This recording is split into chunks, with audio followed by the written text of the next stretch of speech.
NBA, Blazers staging a fourth quarter comeback, beating LeBron, AD, and the Lakers 115-107 at Staples.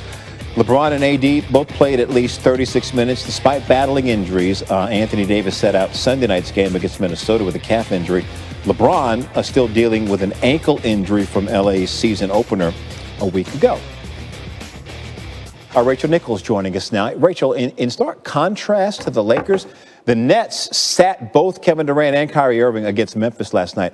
How do you expect to handle the load management of their two stars over the course of the season? How do you think they're going to do it?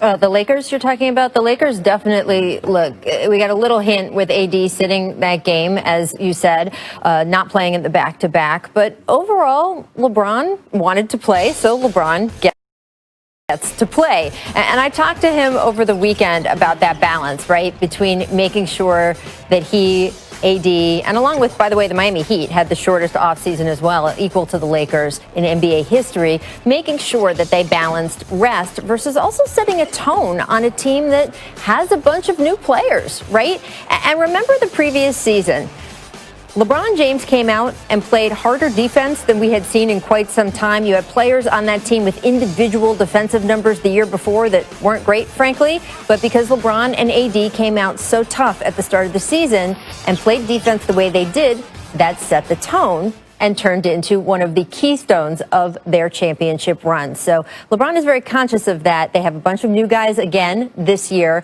and they want to make sure that while they do get the rest they need, they set the tone because they have another championship in their sights, of course. Yeah. As for the game, it was a great win for Portland. Rachel, I know you and the rest of the Jump crew are going to dive into the Blazers case as a contender at the top of the hour here on ESPN.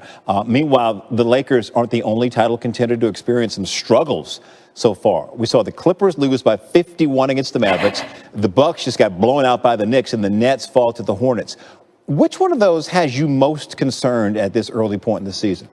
I'm not concerned by anyone, but it's the Clippers one that caught my eye the most. Look, it is one game, and I do really like the fact that Paul George came out afterward, took full responsibility, said it wasn't going to happen again. Kawhi, as you see there on the bench, didn't play in the game. And by the way, it's not like the Mavericks are a bad team or anything, so the fact that they got beat by Dallas, nothing to hang their heads about. But 51 points, man. And this is a team that discounted the regular season so much, and it came back to bite them last year. So I think for this team, regular season games, it's just one game, it just rings a little different than it does for other teams. First of all, just one game this year is one of 72 instead of one of 82. So they all count for a little bit more. But especially on this Clippers squad, they need to use this regular season to set the pattern for what they are going to do in the postseason. It's more important for them for almost any contender. And by the way, it was the worst loss in franchise history, which if you know the Clippers franchise history, that's not good. So I do expect them to come out strong against Minnesota tonight. Yeah, they've had a few worse losses in that history. You can catch more of Rachel on the Jump coming up 3 Eastern right here on ESPN. Thank you, Rachel. And the Trailblazers staging a fourth quarter comeback to take down LeBron, AD, and the Lakers 115-107 at Staples. Damian Lillard led the way with 31 points for Portland. The Lakers had won 59 straight games when leading after three quarters. Jay Harris will take that one and raise you Nuggets, earning their first win of the season, 124-111 over the Rockets. Nikola Jokic had 19 points, 18 assists, and 12 rebounds, and all five Denver starters scored in double figures, led by Jamal Murray's 21. The Rockets fall to 0-2 despite 34 points from James Harden. Donovan Mitchell banking in the game winner with 7 seconds left to lift the Jazz to a 110-109 win over the Thunder in Oklahoma City. It was Mitchell's second career go-ahead field goal with under 10 seconds to play. Utah improving to 2-1 on this young season. And a scary scene in Memphis as Ja Morant suffered an ankle sprain and could not get back to the locker room under his own power. He actually needed a wheelchair after landing awkwardly on the foot of a Nets player after trying to block a shot. For the latest on Morant's status, here's our Malika Andrews. After being rolled off of the Barclays Center sidelines in a wheelchair, Ja Morant had an X-ray on his left ankle that sources told our Adrian Wojnarowski came back negative. He did not fracture it. Now, after the game, Coach Taylor Jenkins said that he expected Ja to undergo further testing, including, sources said, an MRI as soon as later today. Now, the good news for Grizzlies fans is that midway through the fourth quarter, Ja Morant came back out onto the bench. He was wearing a boot on his left ankle, and he was high-fiving his teammates. He was limping over to join them during huddles. And afterwards, his teammate Dylan Brooks said that he thought that Ja looked to be in, quote, good spirits.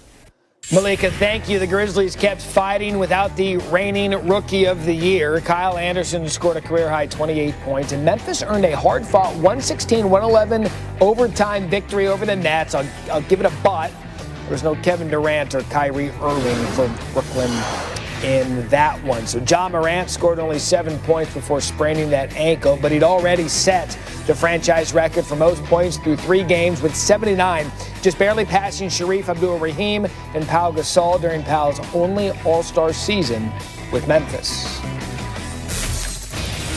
Fast start. What did you see change on the floor from that point to the first quarter? Both teams just settled in. We knew we played a very good team. So we knew it wasn't going to be a blowout tonight, and we had to win the game throughout 48 minutes. So we got out to a really good start, but both teams settled in and just came down to execution. Did you see anything with the different in this game from the last couple, LeBron? Anything different on the floor with the way you guys were flowing? No, I thought I thought we had some great looks. That didn't go down for us. That actually went down for us last couple games, especially Kuz's looks. He had some great looks tonight, and I think the one that he made by their bench was the toughest one out of all the shots that he had. And we had some good looks around the rim that didn't go in, and they capitalized off some of our mistakes that we had offensively. Thanks. LeBron, Frank said that he didn't feel like the team got enough good looks for Anthony. He thought it was more on the team and getting him incorporated than anything Anthony did. What did you make of AD's night? We always got to do a better job of finding him, looking for him, and that's on us.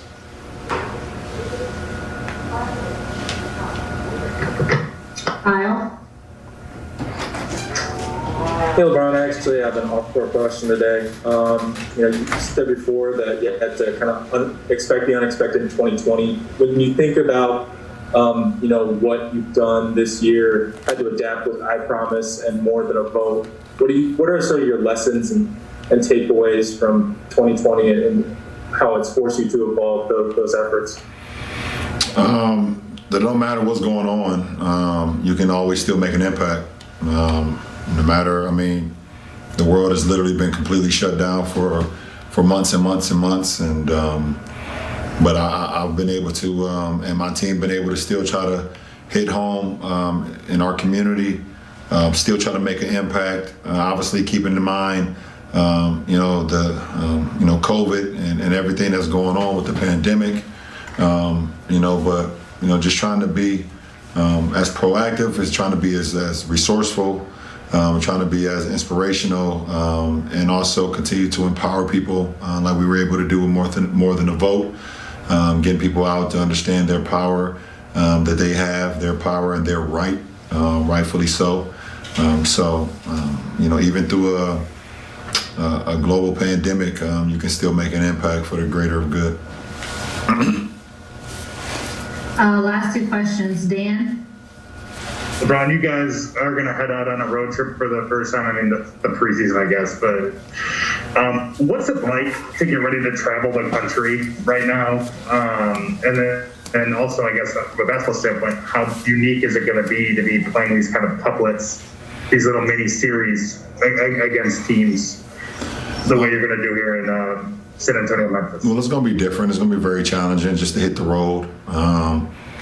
Which we haven't done much. Obviously the Phoenix trip, but, it was a preseason game. You didn't want to put too much into it, but, now this is the kind of, it's the real deal where all the games count. So it's going to be very different, we believe, going down to Texas and then headed to Tennessee.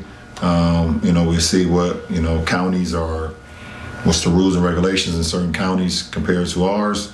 But more importantly, just trying to stay safe, stay healthy, so we can be available for the games, and go out and play our game.